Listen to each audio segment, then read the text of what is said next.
그래 가지고 인가결정을 받아요. 인가결정. 그러면 가압류 해제할 수 있다 그랬잖아요. 인가결정 나온 후에 자동차의 가압류를 해제해버립니다. 그리고 자동차를 매각해버려요. 그리고 개인회생 변제금 납입하지 않고 나는 모릅니다 하고 이렇게 숨어버립니다. 그러니까 개인회생이 그 사람 개인재산을 처분하고 그 돈을 은닉할 수 있는 기회가 주는 이런 악용 사례들이 발생하는 거예요.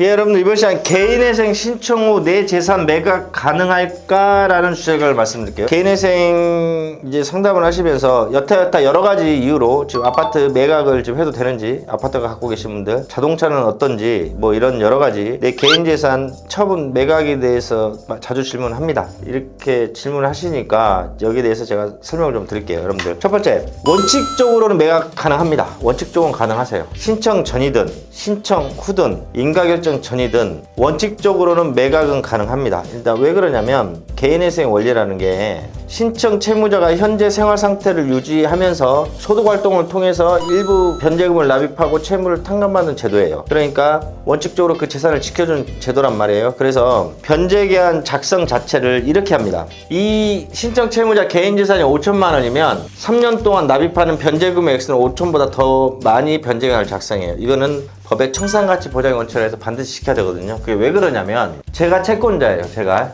어떤 A라는 사람이 나의 채무자란 말이에요. 근데 얘가 개인 재산이 5천만 원이 있어요. 근데 내가 7천만 원을 빌렸단 말이에요. 야, 5천만 원 내놔.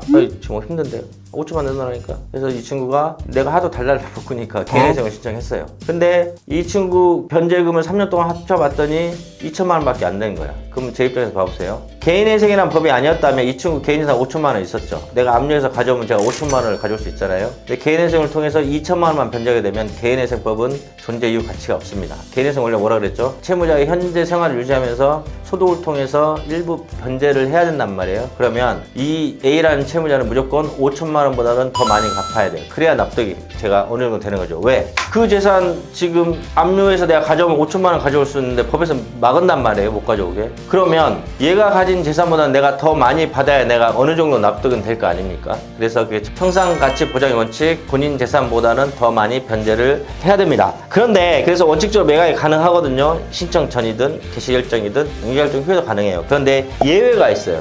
항상 원칙이 있으면 예외가 있죠. 이것 때문에 그래요.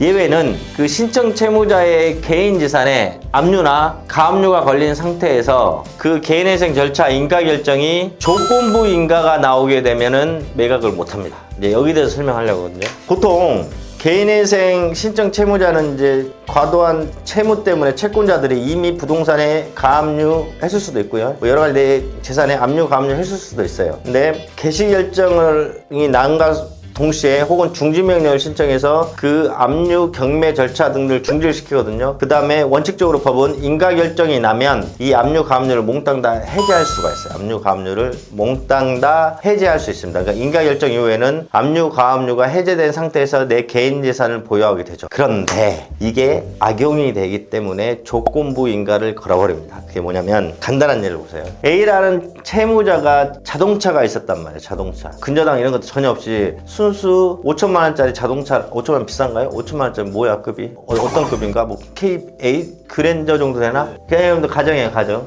그래서 갑이라는 채권자가 A라는 채무자 자동차에 가압류를 걸어버렸습니다. 그러면 자동차 가압류 걸렸잖아요. 그래서 A라는 채무자가 개인회생을 신청해요. 그래 가지고 인가결정을 받아요. 인가결정. 그러면 가압류 해제할 수 있다 그랬잖아요. 인가결정 나온 후에 자동차의 가압류를 해제해버립니다. 그리고 자동차를 매각해버려요. 그리고 개인회생 변제금 납입하지 않고 나는 모릅니다 하고 이렇게 숨어버립니다. 그러니까 개인회생이 그 사람 개인재산을 처분하고 그 돈을 은닉할 수 있는 기회가 주는 이런 악용 사례들이 발생하는 거예요. 자동차라니까 액수가 얼마 안 되죠. 이거를 아파트로 제가 한번 옮겨볼까요? 갑이라는 사람이 2억 받을 게 있단 말이에요. 근데 A라는 채무자가 3억짜리 아파트가 있어요. 아무것도 근저당도 안 잡혀있다 가정할게요. 그러면 갑이라는 사람이 A라는 채무자 아파트 3억짜리에 2억 가압류를 딱 걸어버립니다. 그러면 이런 악용 가르쳐주면 전국에 있는 채무자들 이런 거 이용하면 절대 안 됩니다.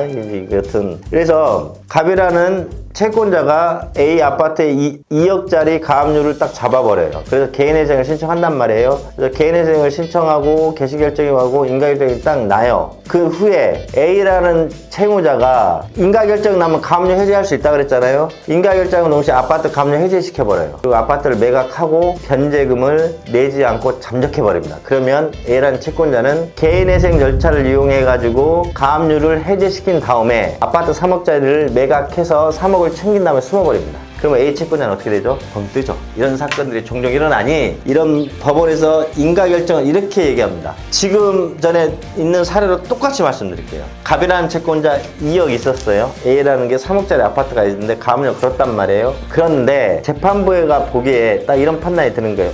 아파트 가압류 해제하고 저거 매각하면 개인회생 절차가 더 이상 진행되지 않을 수도 있어 판단을 한단 말이에요. 그래서 인가결정 때 조건부 인가를 해줘요. 그게 뭐냐? A라는 채무자는 내가 재판부에서 인가결정은 내주지만 가압류 해지는 안 된다. 원래 인가결정할 때는 가압류 해지할 수 있다 그랬죠. 압류 가압류 해제는 안 된다. 단 36개월 변제 기간 동안 36회가 완납이 되면 그때 압류 해제할 수가 있다. 조건을 걸죠. 변제 기간에 변제금 완납이 되는 순간 압류를 해제할 수 있다. 아파트에 대해서. 그래서 조건을 걸어서 인가를 해줍니다. 이러면 개인재산 처분이 불가능합니다. 그러니까 이 개인회생 악용하는 사람들이 많으니까 법원에서도 이 조건부 인가를 어떻게 한다고요? 변제금 다 납입할 때까지 그 사람 개인재산 압류, 가압류 해제는 불가. 변제금 납입을 다 하면 가능. 정리해드리면 개인재산 원칙적으로 매각 다 가능합니다. 신청 전, 신청 후 인가결정. 물론 신청 후에 인가결정 받기 전까지 매각하게 되면 그 관련된 매각해서 자금과 이런 흐름에 대해서 물론 소명은 다 해야 되겠지만 원칙적으로 다 매각이 가능하고 인가결정에도 매각이 가능합니다. 근데 단 어떤 경우가 안 된다고요? 압류나 가압류가 걸렸는데 인가결정이 조건부 인가, 압류나 가압류를 해제 못하게 조건부 인가를 걸어버리면 매각 불가능.